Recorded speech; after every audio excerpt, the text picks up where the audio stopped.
Yes, people, I'm Srini, and you are watching MTAC TV. And yes, we are back for the biggest game of Euro 2020. I know that's a bit of a shock considering last night's games were basically all time classics. I mean, that's the best day of football I've ever experienced. But anyway, today's a big one. It's England versus Germany, 1966, 1996, 2010, and 2021. It is big.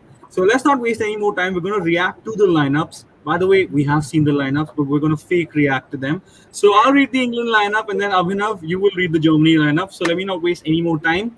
For England, in goal starts Jordan Pickford. No surprises there. They've gone with a three at the back, matching Germany's formation. Kyle Walker, John Stones, and Harry Maguire make up the three-man defense.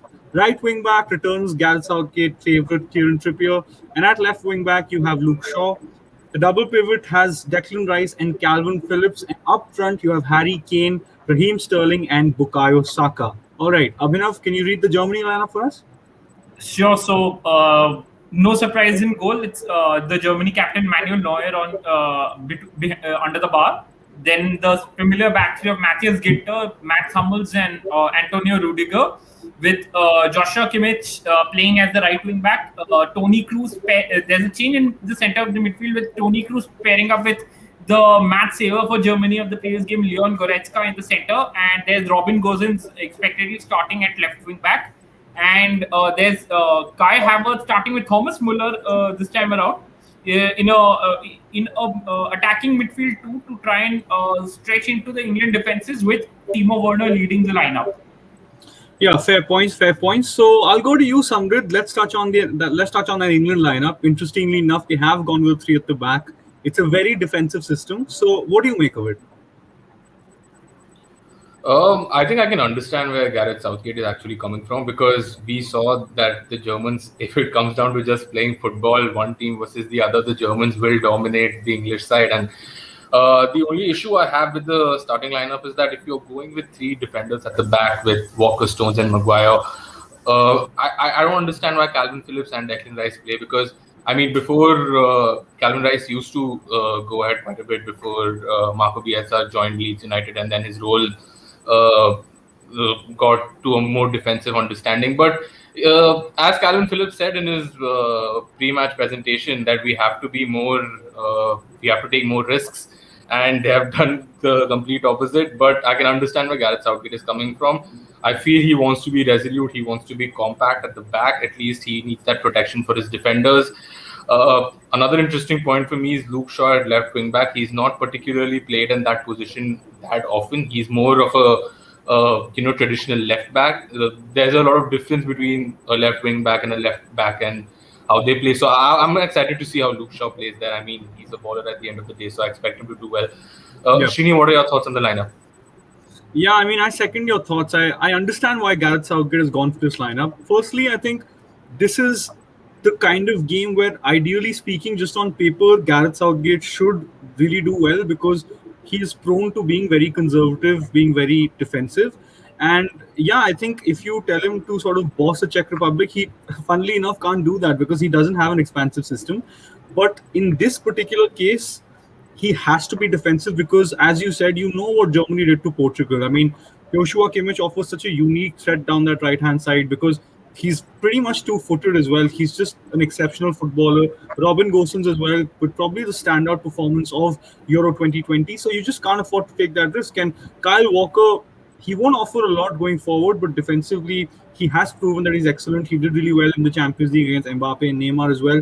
And Luke Shaw has been the best left back in the country, so you can't go wrong with him. Also because Mason Mount and Ben Chilwell weren't available for this game as well. So yeah, I understand the setup. I know that Rahul puts a comment. He says no Grealish, no Sancho. Southgate is anti-vibes. Yeah, I mean on the Sancho thing very quickly, I think Sancho should be playing ideally because he's terrific. But putting Jadon Sancho in directly when he's not, he's basically played like 6-7 minutes in the tournament. He basically has no cohesion with anyone like in that lineup because he's not played. You kind of have to not go for him because if he does mess up or if he doesn't have the greatest game of his life, he'll get murdered. Grealish not starting, I'm not happy about because I think again he should have started because he plays in a different way where he can like slow the game down when possible, win free kicks. He can do a lot of those things. And he's, of course, an excellent player. So that I'm not happy about. But I guess Saka's playing because he can play as a wing back as well. So yeah, that's my take. But Abhinav, you've had your hand raised, so go ahead, man. What do you Yeah. have to say? So basically, about this England team, it's almost like you've got a Rolls Royce fitted with a Maruti engine. It is as simple as that. It's a Rolls Royce fitted with a Maruti engine. Southgate is, he is. I'll be very honest. He's a waistcoat merchant. I'll be very honest. He's overrated. He's heavily Great. overrated by everyone. And look, you just, I can't believe that he's not starting with Jack Grealish. I really, for my life, I can't fathom Grealish not starting. Yeah, you've just gone in on Gareth Southgate for no reason. I'll just say this in defense of Gareth Southgate. It's not that he's overrated. He's not rated by anyone. So if England were to win tonight, people would sort of hail the players and say, "Oh, Saka's been brilliant. This person's been brilliant." But if they lose, it'll all be on Southgate. So I don't think he's rated at all by even people in England. Anytime they win, but they don't win convincingly, like Southgate gets criticized. But let's go to you, Chirag. Let's discuss Germany now. Yeah. What do you make of that lineup? Robin Gosens wasn't supposed to be fit for this one, but he has made it. Ilkay Gundogan has missed out. But all in all, I think it's a very strong lineup. And my surprises personally are that there's no Serge Gnabry in this team. Like, I'm quite surprised by that. So what do you make of that and everything else? Yeah, I completely agree on that because Serge Gnabry, as we've seen, has started in most of the games in the group stage matches. But Joachim Low I think he has some other plans. So most of the team is almost similar because Ginter, Hummels, and Rudiger on the defense has been there, and Germany is following the 3-4-2-1 lineups in the last few games, which has borne fruit for them, and we can see the results definitely. Having said that, I still have kind of reservations about Timo Werner because how he played for the Chelsea matches, and his style of play and some misses which he does is not very appreciable. But I still have hopes in him. I'm not completely lost hopes on him. Having said that, Havertz, Muller is a very, very experienced player coming from Bayern Munich. He was, I think, he's a star player when it comes to the club football, along with Lewandowski. So he's a star. I am completely confident on him. Same goes with Kai Havertz. He's shown remarkable performance when he in the previous matches of Germany as well as in club football. Neuer, nothing to be said about him. He's a legend in his own right and a well-deserved captain for the German team. So yeah, I'm quite hopeful about the German team. I think we should be winning tonight with even before the match goes to the extra time. I think it should be a good win before the extra time comes in. Wow, you're very confident. So fair play. So we have analyzed both the lineups. We've analyzed England. We've analyzed Germany. So let's touch on the key players for tonight and sort of where the game will be won and lost. So I'll go to you, Abhinav, and give a German perspective this time. Who's the key player for tonight for you? I think it's got to be. I'll actually give two names. One is Leon Goretzka, and the other is Robin Gosens. Robin Gosens, of course. I think the standout defender across all positions this year in the Euros for any team. I think the way his performance against Portugal was single-handedly one of the most dominant and impact performances from any player in this Euros.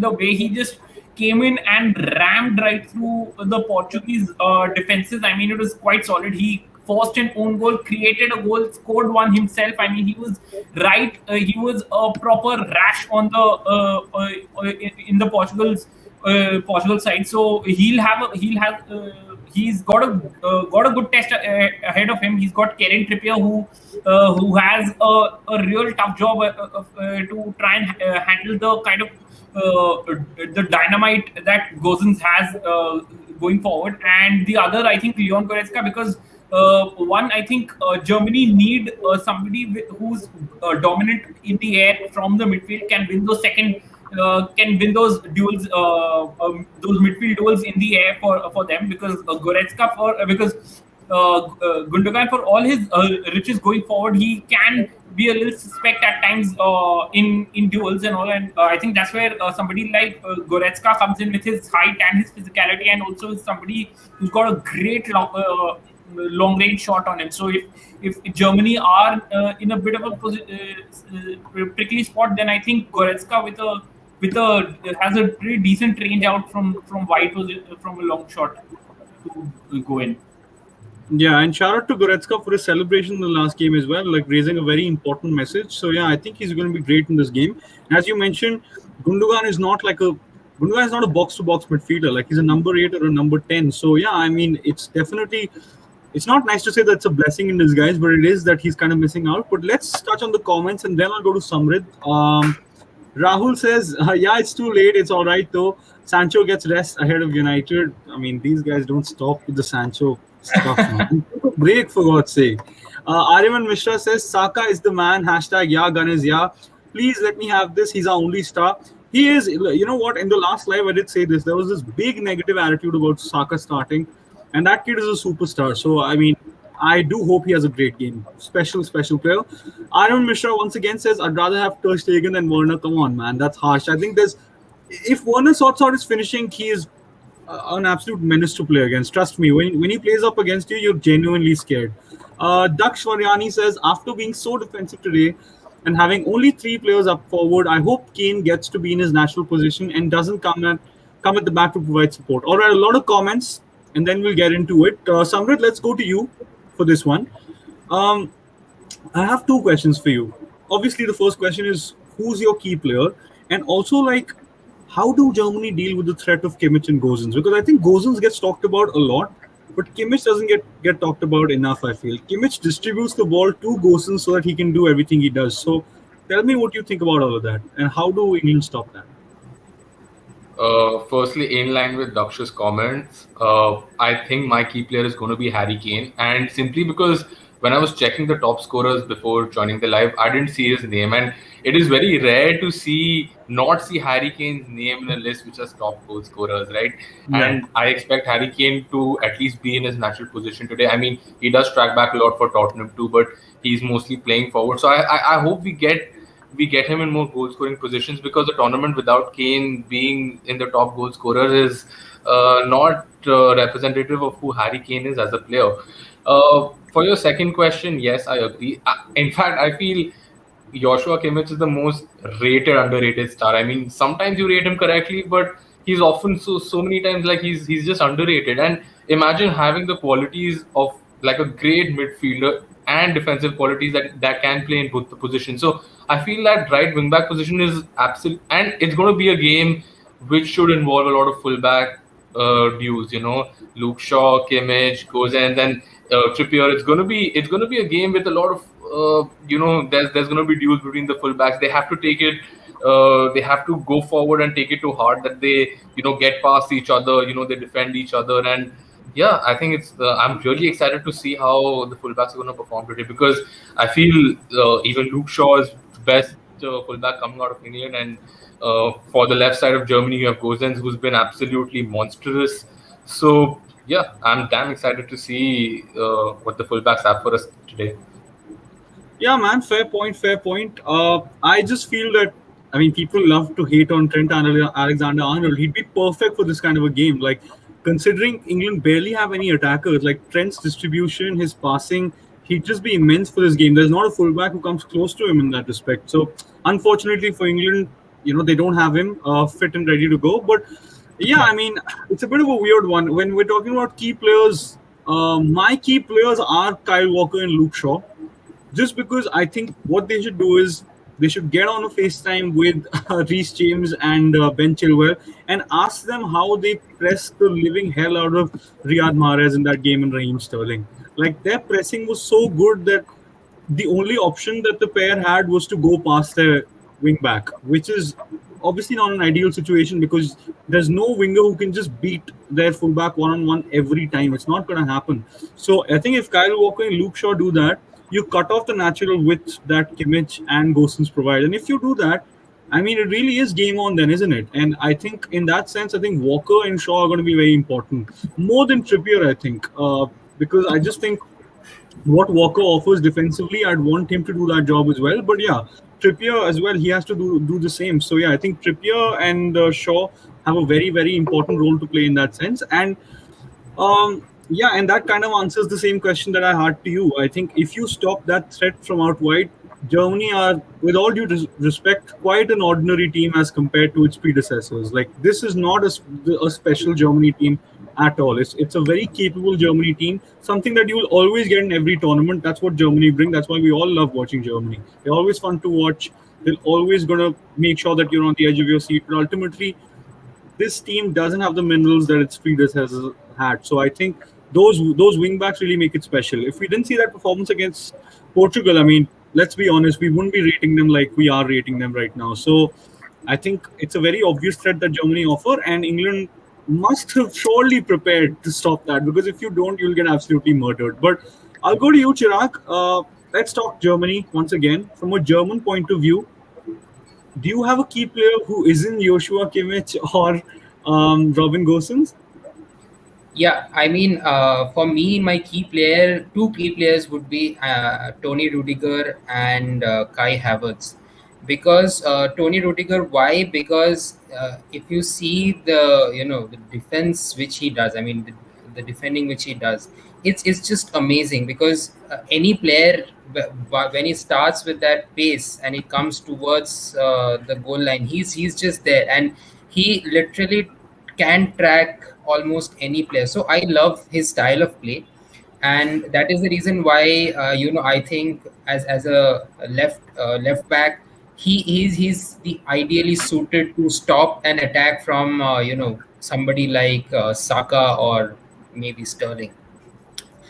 Having said that, my second one is Kai Havertz. He has been how do I put it? Like it's he has been phenomenal in some games, but not so great in some games. So I am expecting he would be giving his 100%, and he has been a lifesaver in the past few games, if you have seen. So yeah, Havertz, I have my hopes on Havertz that he would be scoring one goal at least today. So yeah, Fair that's point. Fair point. Fair point. Yeah, I totally second all of that. I'll take a couple of more comments and then I'll go to you, Abhinav. A lot of comments, by the way. Thank you so much, guys. And if you're watching, why aren't you subscribed, man? What are you doing, honestly? Don't watch the Euros if you're not subscribed to MTAC TV. We bring you regular content, live and direct. So yeah, man, you gotta subscribe. Shameless plug right there. But Daksh Varyani says Foden is going to score after coming in on off the bench. I'd love to see that, man. I really would.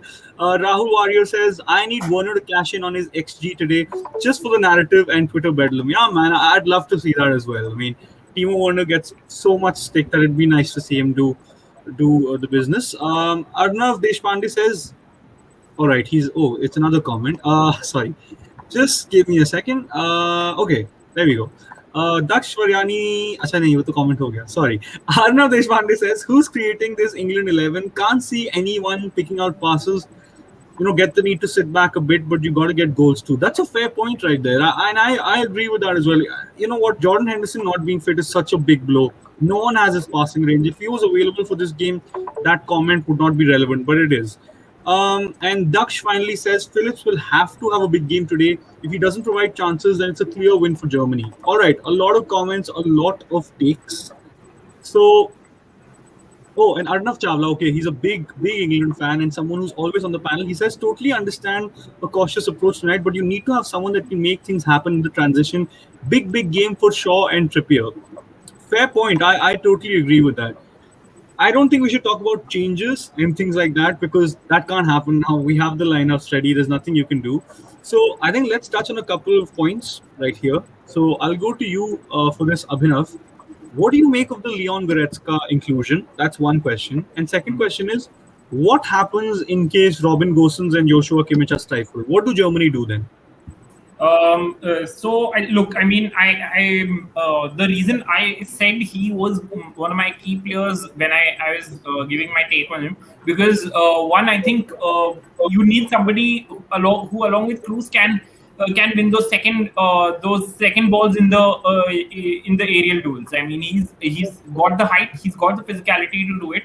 He's a proper box-to-box midfielder who can track back and cut down passes with his tackle. He's pretty tigerish in his tackles, but he's also very very good going forward. He's got long, ropey, lanky strides on him, which help him get move forward quite quickly. And he's got a good range for a pass. He's got a good eye for a pass, and he knows where the back of the net is. I mean, he pops in with a goal every time when it's needed. I mean, I remember I saw him properly first time during the 2017 Confederations Cup, where he completely owned, with a young Germany team, he completely owned the stage in that entire tournament. And he's I think it's a great inclusion. I think because Germany do need a bit of power in the center of the park to drive things forward, which is why for England I would have wanted to try to see somebody like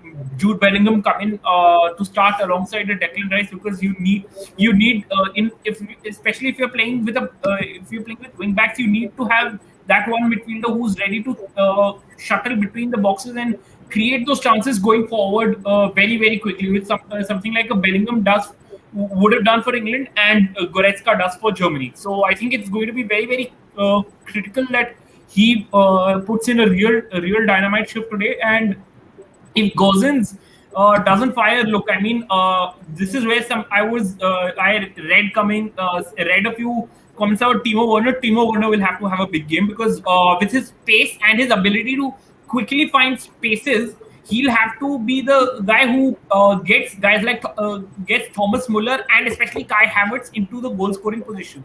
He has to be the one who, despite starting as the orthodox number 9, he's got to be the one who finds the spaces and drags the England backs out of the position, so that he can allow a Thomas Muller to slip in and a Kai Havertz to slip in around in the 6-yard box, because he's got the pace to do it. He might not know where the back of the net is, but he damn sure knows how to create goals. Because he despite not having too many goals for Chelsea, he did have a fair few number of assists. He did create quite a few goals for Chelsea in the previous season, and that's where I think somebody like Werner's presence would be very very critical, because he knows how to create the spaces for his fellow teammates around the 6-yard box. Yeah, that's a fair point right there. I totally agree with you, and I think Kai Havertz. By the way, we didn't touch on our Germany key players, so Samrit, let's quickly do that as well. My key player is Kai Havertz. I mean, I said it on our group. Samrit knows. Kai Havertz is my man of the match. I've already said it. Like, that's my prediction for tonight. I think he's really good, super misunderstood, honestly, and I think he's the closest thing to Thomas Muller. Like, I think people expect him to be some incredible winger like a Neymar or something like that, but I think he's a space invader like Thomas Muller is supposed to be. So just quickly, he's my key player. But Samrit, I'll go to you. Very quickly, tell me who your Germany key player is, and also Germany man of the match prediction. Why don't we sauce it up a little more? And apart from that, let's discuss a key point that everyone's been mentioning. They've been saying that it's right to be cautious and things like that, but again, there's no one to sort of supply the ball to the forward. So would you have started someone like Jack Grealish? What do you make of his exclusion? Because Saka was the man of the match when he last started. What do you make of all of that? Very quickly for Germany, I'm not going to go for that guy closest to Thomas Muller. I'm going to go for Thomas Muller. The season he's had, when everyone thought he's done, oh my God, that man's incredible. I'm pretty sure he's going to rack up a few assists today and be the man of the match for me. And coming to the question, yeah, I understand, because going forward, you need someone who'd create chances for the runs of, Raheem Sterling and the runs of Harry Kane. And nobody really provides that, because Calvin Harris, as good as a player he is, he's not exactly... Calvin Phillips, as good as a player he is, I mean, he's not it for me. I mean, if you have 3 people at the back and you have Declan Rice, perhaps start Jude Bellingham, play him, see what he's gotten. I mean, you have made changes anyway from the Euros. I mean, Gareth Southgate has been picking up one player and putting it out. And if you look at the England setup, they have won the last 4 games 1-0, 1-0, 1-0, 1-0. So, I mean, you are already lacking that creative aspect because you're not able to score goals. And by taking Grealish out, it's just a recipe for disaster in my opinion, because then you're not going to be able to score the goals, because Grealish is the most foul player in the Premier League. Grealish is the most foul player in the Euros, and he's not playing, so you don't get those set pieces wherein Harry Maguire and John Stones can even come up. So I feel the Grealish exclusion cannot argue that why is Grealish not playing? Why you can't have an argument for Grealish being on the bench. So that's my point, really. Yeah, I mean, I think you're spot on there. Like, you know what? I think what I was going to say Sancho, sorry. All this stuff on Twitter is in my mind because I can't escape it. But sorry, I think with Sancho and with Bellingham and all these players, I think what Southgate did, that was super wrong in the group stages, was to not experiment enough. Like, he made changes, but I think he made a lot of insignificant changes, like starting Trippier instead of the left back. Like, it doesn't matter if you start these people. Ultimately, it's not going to affect the game that much.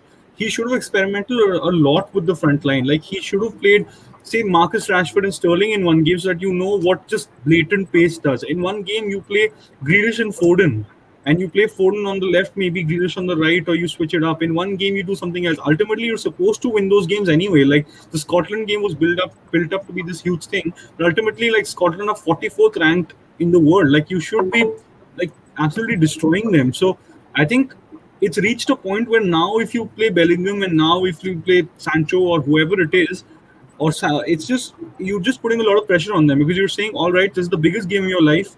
Either you have an amazing game or you're going to get absolutely slaughtered.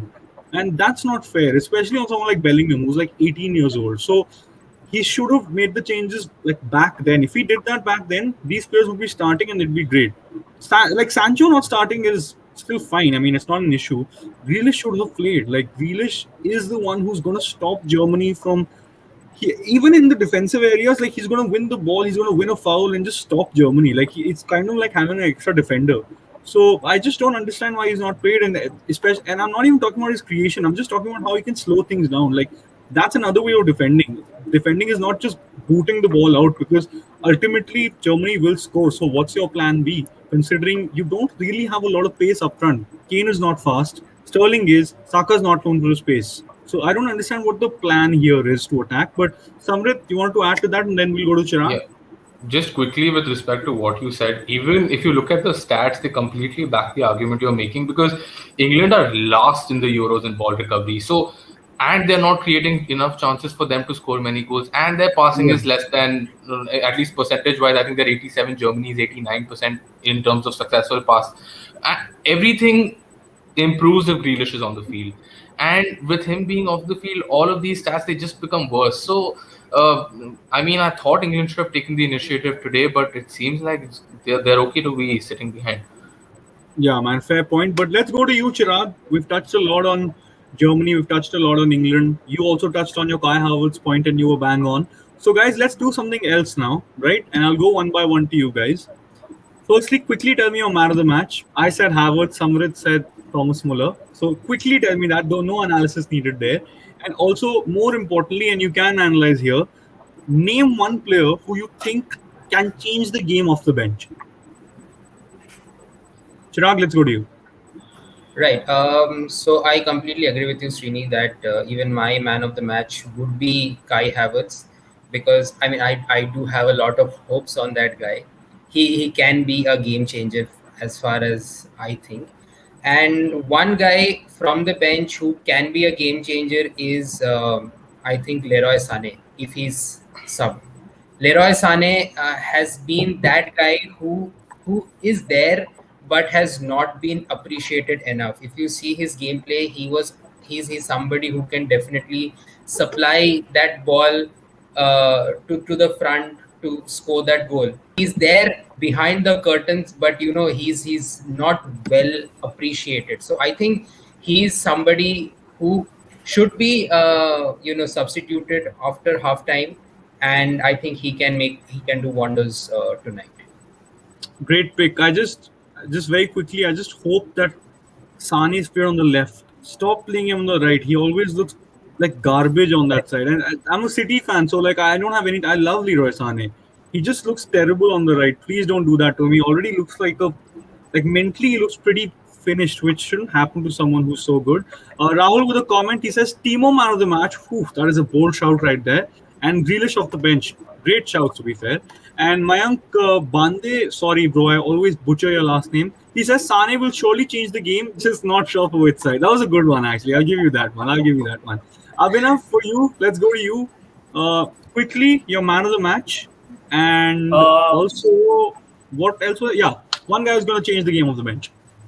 Okay, so my man of the match would be Joshua Kimmich. I think because of the right, he is going to be super critical because his ability to switch the direction of play is supremely underrated, extremely versatile, creates chances out of absolutely nothing, and he's a tiger out on the right flank for Germany. I mean, he's I think one of the best multi-dimensional, multi-positional footballers that you can get.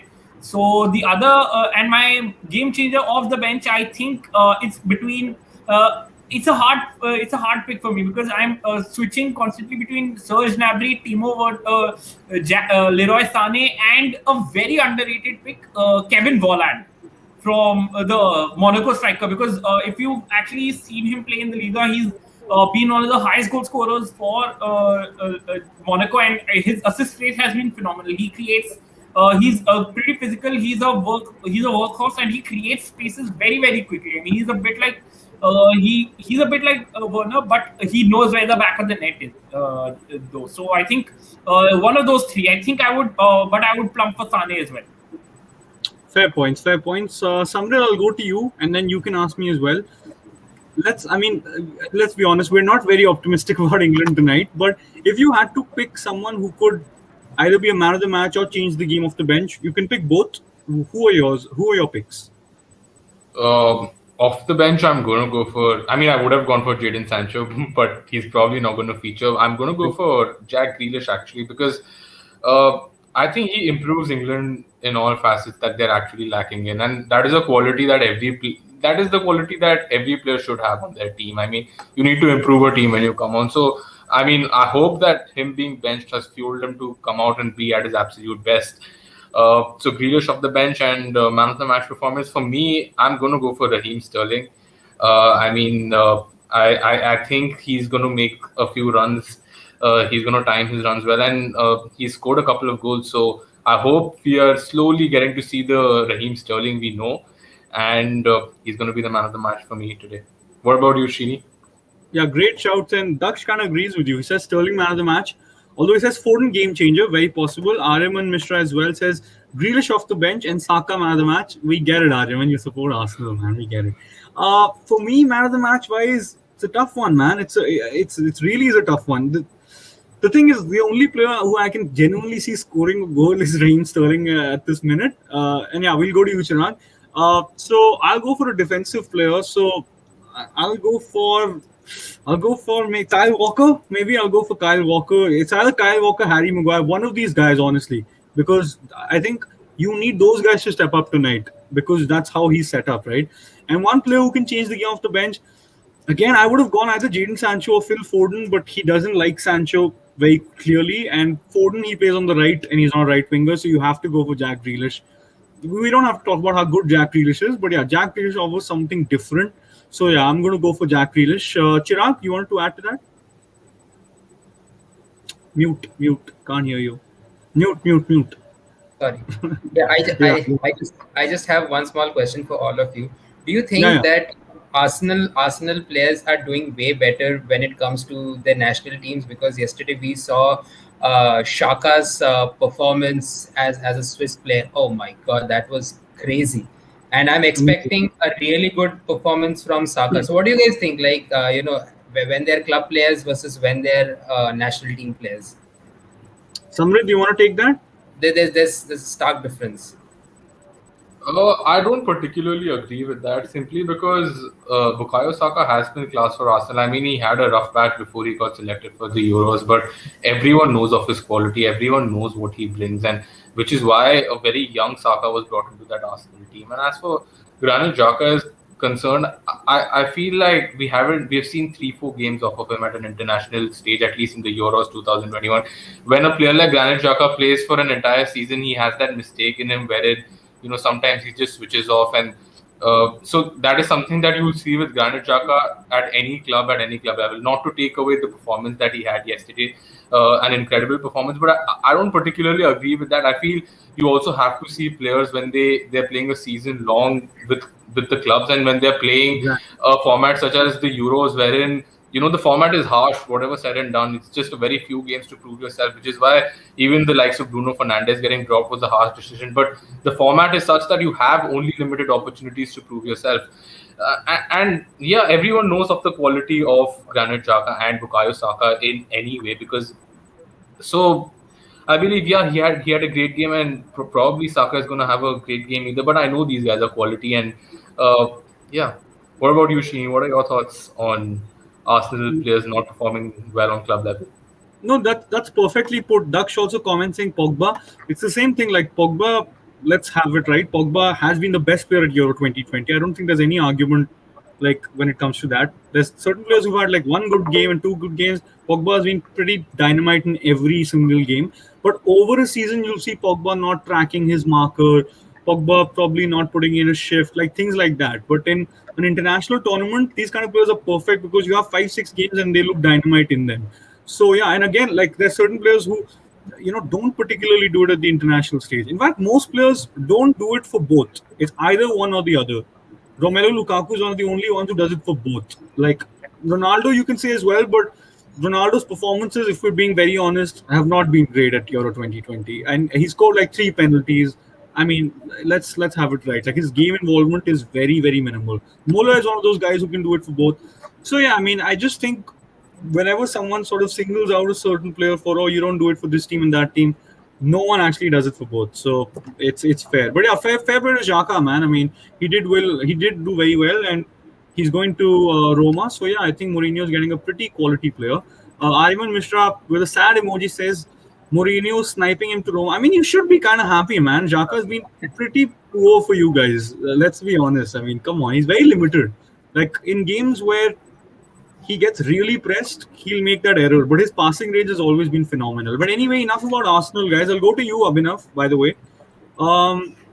Guys, actually, you tell me, do we want to do quick predictions or do you guys want to analyze something else? Let me know. What are you thinking? Abhinav, what should we do? I mean, I'm game for anything. I remain game for anything. I think let's go to score predictions, and maybe why that score prediction. You can have a small analysis on that. Maybe that. Yeah, why not? Let's do that. All right. So it's 9:07 right now. Game starts at 9:30. So let's keep our deadline before. Let's get 9:15. I think we're done. Let's go. Let's let people off. You guys can watch the game. You don't want to see our silly little faces. So Abhinav, let's go to you.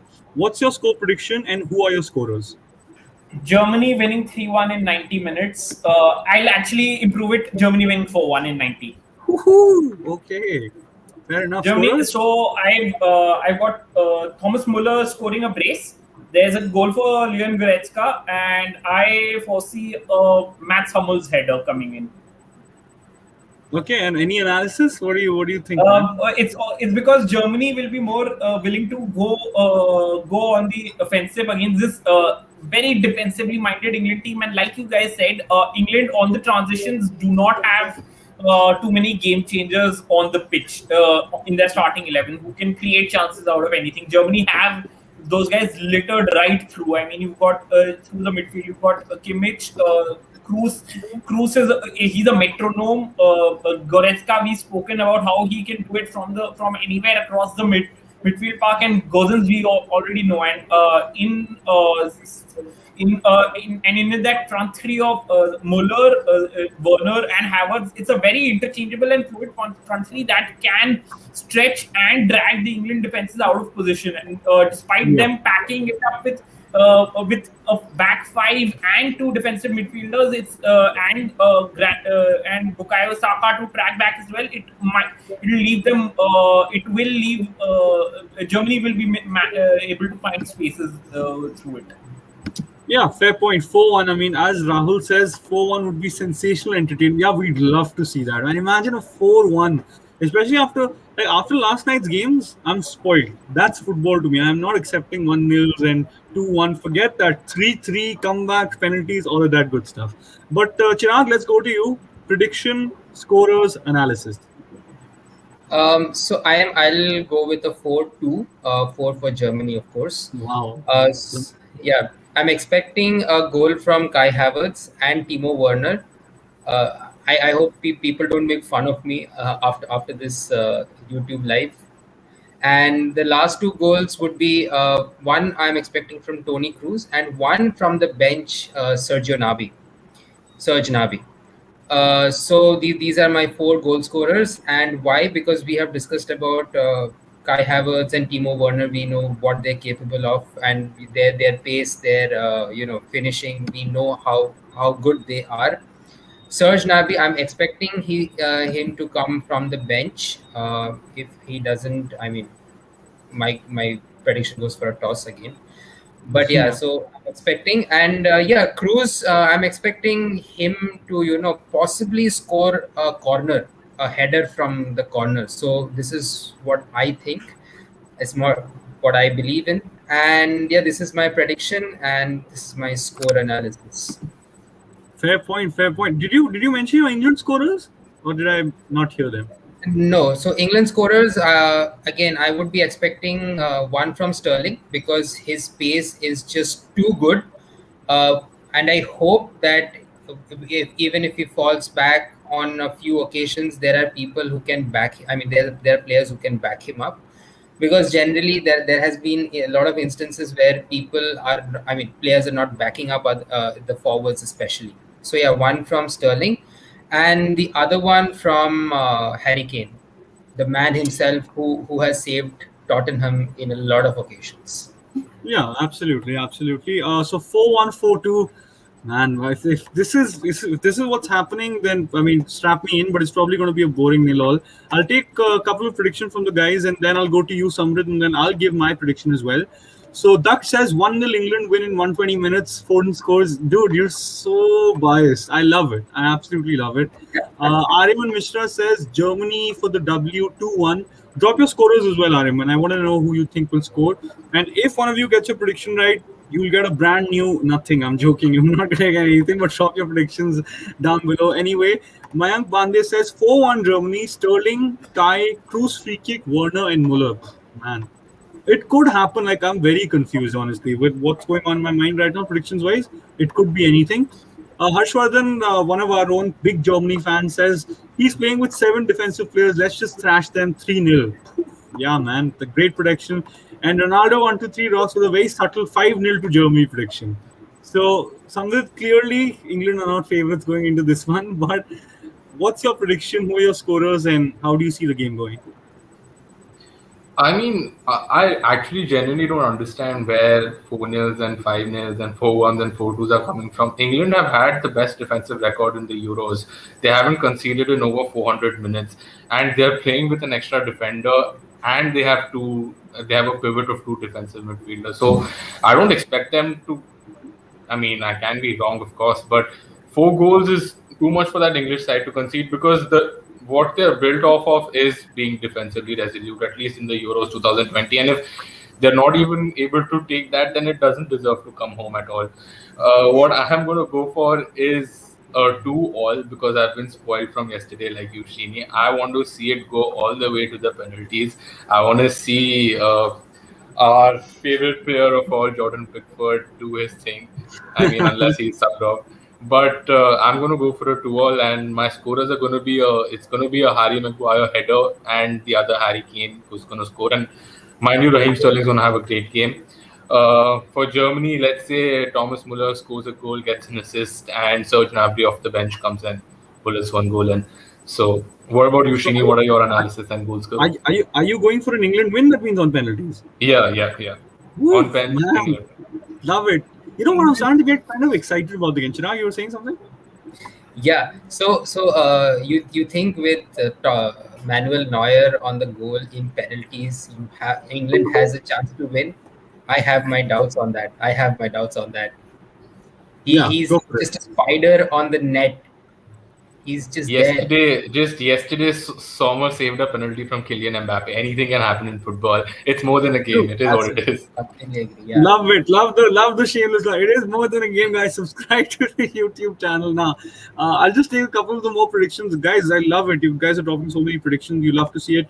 Rahul says 2-1 Germany. Werner and Walker own goal and Kane penalty. Okay, that's a pretty realistic prediction. I mean, 4-1 could happen. What's realistic after yesterday?